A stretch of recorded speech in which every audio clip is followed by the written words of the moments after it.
first 1,000 days of life, in the first 3 years, the basic architecture of your brain is really getting laid down because we're born with 100 billion cells, but they're not connected.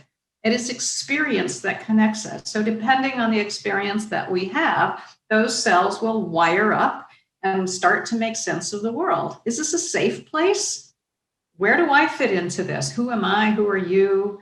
How does this all work together? And so children are finding that out. So we are really learning from the very beginning of life, what is safe and what can we do and where do we fit into things? So that doesn't mean, however, that it isn't a changeable program.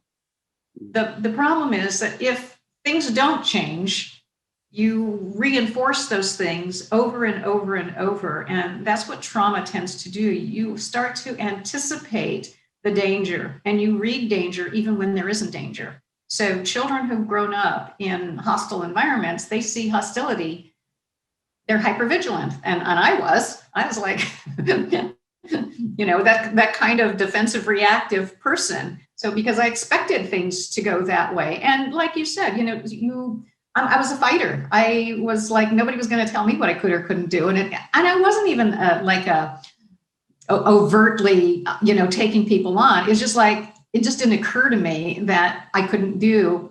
I didn't have those boundaries. The only way I survived in my family was to stay focused on what I needed to have and where I was going. So I had that kind of focus that helped me survive.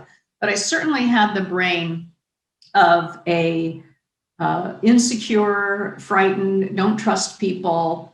That is the template. And I have 6 brothers and sisters who are, very different, but quite successful, who we all have a basic architecture to begin with, which is not to trust. But that being said, you go through life and you have new experiences that can be transformative. And so some of my experiences, one experience I had when I was in the 5th grade, I went to Catholic school.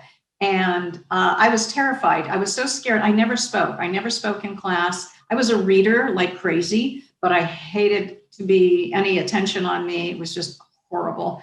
And so I just tried to stay, in the shadows and don't get caught and be a good student and all of that.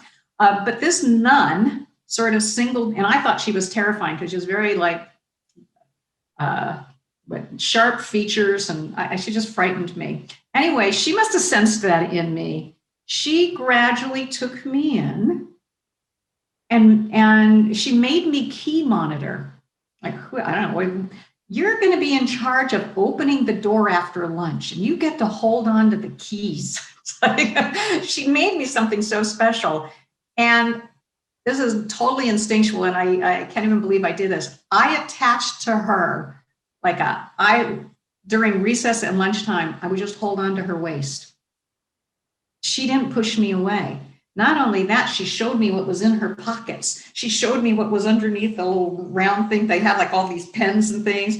She took me over to the convent. So when my grandmother would come to visit, my grandmother taught me to make tarts, and I would make tarts for her and pies. And so she became my first link to the outside world that felt really safe. And I continued a relationship with her. That was 5th grade. I continued a relationship with her through high school. So that was very meaningful to me. And I know that sometimes when you are really frightened in the world, you will find something to hold on to that kind of can keep you going. And she was one of those